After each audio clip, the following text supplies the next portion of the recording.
وہی ہے پہلے طاغوت کا انکار کرو پھر اللہ پر ایمان لاؤ، تب ایمان معتبر ہے۔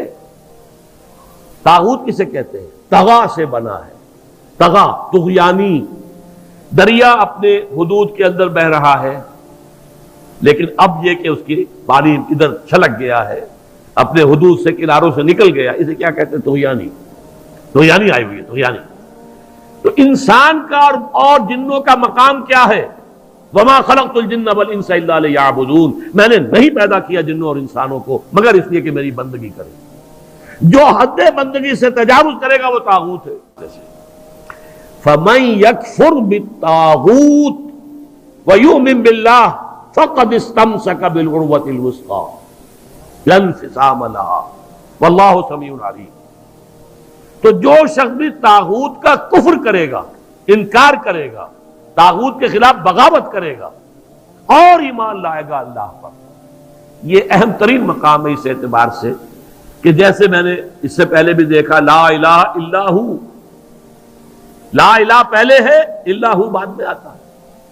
نفی اس بات، اسی لیے بعض جو ہمارے سلسلے تصوف کے ہیں اس میں جو ذکر ہوتا ہے لا الہ الا اللہ، اسے نفی اس بات کا ذکر کہتے ہیں، لا الہ الا اللہ، الا پر وہ ضرب لگاتے ہیں قلب کے اوپر، جس سے ایک خاص قسم کی کیفیت پیدا ہوتی ہے، ایک نفسیاتی کیفیت حاصل ہوتی ہے۔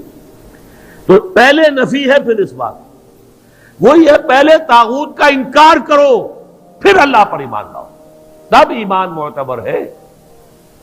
طاغوت کسے کہتے ہیں؟ طغا سے بنا ہے، طغا طغیانی، دریا اپنے حدود کے اندر بہ رہا ہے لیکن اب یہ کہ اس کی پانی ادھر چھلک گیا ہے، اپنے حدود سے کناروں سے نکل گیا، اسے کیا کہتے ہیں؟ طغیانی، طغیانی آئی ہوئی ہے، طغیانی۔ تو انسان کا اور جنوں کا مقام کیا ہے؟ وما خلقت الجن والانس الا لیعبدون، میں نے نہیں پیدا کیا جنوں اور انسانوں کو مگر اس لیے کہ میری بندگی کریں۔ جو حد بندگی سے تجاوز کرے گا وہ طاغوت ہے، چاہے وہ ایک فرد ہو، کوئی ادارہ ہو، کوئی ریاست ہو۔ میں نے یہ تین چیزیں گن دی ہیں۔ انفرادی حیثیت سے میں اپنے حد بندگی سے تجاوز کرتا ہوں، اگر زندگی آمد برائے بندگی، زندگی بے بندگی شرمندگی، اگر میں حد بندگی سے تجاوز کر گیا تو میں طاغوت ہوں۔ کوئی ادارہ آپ نے بنایا ایسا جس میں لمیٹیشن نہیں ہے اللہ کے احکام کی، بلکہ اس کے اندر آپ نے اپنی اتھارٹی جو ہے وہ بڑی مطلق رکھی ہوئی ہے، طاغوت ہے۔ ریاست آپ نے قائم کی، حاکمیت عوام کے لیے یا حاکمیت کسی ایک خاندان کے لیے، وہی طاغوت ہے۔ اس کی نفی، اس کا انکار، اس کے خلاف بغاوت کر کے ایمان لاؤ گے تو ایمان معتبر ہے۔ اور اگر طاغوت سے دوستی بھی چل رہی ہے، طاغوت کی چاکری بھی ہو رہی ہے، طاغوت کے ساتھ تعاون، حال یہ ہے کہ حضور فرماتے ہیں من مشى مع فاسق ليقويه فقد اعان على هدم الاسلام، جو شخص کسی فاسق و فاجر انسان کے ساتھ چلے اسے تقویت پہنچانے کے لیے، اس نے اسلام کی عمارت کو جڑوں سے کھودنے میں مدد کی، منہدم کرنے میں مدد کی۔ من مشا صرف چلنا، آپ کسی کے ساتھ چلتے ہیں تاکہ تقویت اسے ہو جائے، لوگوں کو معلوم یہ بھی ان کے ساتھ ہے۔ من مشا مع فاسق، فاسق کافر بھی نہیں، فاسق لیقویہ، تاکہ اسے تقویت پہنچائیں۔ فقد اعان علی ہدم الاسلام، اسلام کی عمارت کو جڑوں سے کھود کر گرانے میں مدد کی۔ ایک اور حدیث میں آیا اذا مدح الفاسق، جب کسی فاسق کی مدح کی جاتی ہے، غضب اللہ تعالی واہتز لہ العرش، اللہ تعالیٰ انتہائی غضبناک ہوتے ہیں اس درجے کہ عرش کانپنے لگتا ہے، تھرا اٹھتا ہے عرش، اتنا غضب آتا ہے اللہ تعالیٰ کہ ایک شخص میرا باغی ہے، میرا فاسق ہے، فاجر ہے، اور اس کی مدح کی جا رہی ہے۔ اب اس کی روشنی میں آپ اپنے طرز عمل کا جائزہ لیجیے، لگے ہوئے ہم اسی نظام کی چاکری میں، اسی نظام کو تقویت پہنچانے میں۔ کہاں ہے اللہ کے ساتھ؟ ان سے ہم نے کہاں بغاوت کی؟ الآن جیسے کہ مجھے واقعہ یاد آ گیا حضور کا کہ حضور اور حضرت عمر ساتھ ساتھ چل رہے ہیں، کوئی چہل قدمی ہے یا کچھ اور معاملہ ہے۔ حضور پوچھتے عمر تمہیں مجھ سے کتنی محبت ہے؟ عرض کیا کہ حضور آپ مجھے دنیا کے ہر انسان سے زیادہ محبوب ہے۔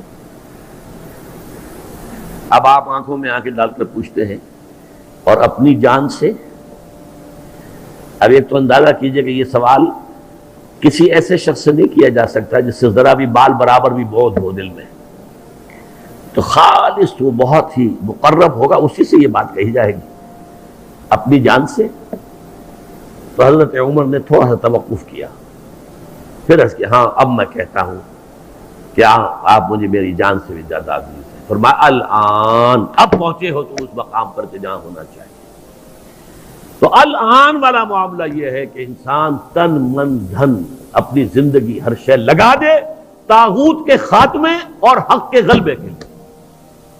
وہ ہے جہاں سے بات شروع ہوئی تھی، لگا دو، کھپا دو، صرف کر دو۔ یا ایھا الذین آمنوا انفقوا مما رزقناکم من قبل ان یاتی یوم لا بیع فیہ ولا خلۃ ولا شفاعۃ والکافرون هم الظالمون۔ اس روش کو اختیار کرنے سے انکار کرنے والے ہی تو کافر اور ظالم اور مشرک ہیں۔ تو اپنے ایمان کو آپ تول لیجئے کہاں کھڑے ہیں، طاغوت کے ساتھ آپ کی روش کیا ہے۔ بہرحال من یکفر بالطاغوت ویؤمن باللہ فقد استمسک بالعروۃ الوثقی، جس نے کہ طاغوت کا کفر کیا، طاغوت سے بغاوت کی اور اللہ پر ایمان لایا، اس نے مضبوط کنڈے کو پکڑ لیا ہے۔ یہ جو نقشہ ہے یہاں پر، اس کو ایک تمثیل سے سمجھ لیجئے۔ سمندری جہاز پہ فرض کیجئے کچھ عرشے پر کھڑا ہوا ہے، کوئی ہچکولا ایسا آیا کہ گر گیا سمندر میں، اور آپ کو معلوم ہے کہ اس کے ساتھ کنڈے لگے ہوتے ہیں۔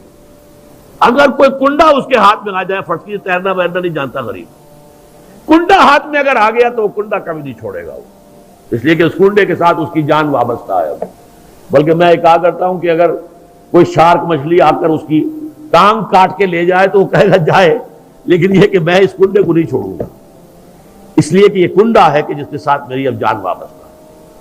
اسی طریقے سے گویا کہ انسان اپنی حفاظت اور تحفظ کے لیے وَمَن يَكْفُرْ بِالطَّاغُوتِ وَيُؤْمِن بِاللَّهِ فَقَدِ اسْتَمْسَكَ بِالْعُرْوَةِ الْوُثْقَىٰ، اس کا ہاتھ اس مضبوط کنڈے پر آ گیا کہ جس کے بعد اس کی گمراہی نہیں ہے۔ لَا انفصام لَهَا، جیسے کنڈا مضبوط ہے، وہ اپنی جگہ سے نکلنے والا نہیں ہے، وہ ہٹنے والا نہیں ہے، جگہ چھوڑنے والا نہیں ہے، ٹوٹنے والا نہیں ہے۔ لَا انفصام لَهَا، ایسا کنڈا اس پر اس کا ہاتھ آ گیا ہے۔ واللہ سمیع علیم، اللہ تعالیٰ سب کچھ سننے والا، سب کچھ جاننے والا ہے۔ یہ سمیع علیم تنوین کے ساتھ یہ صفات ہے۔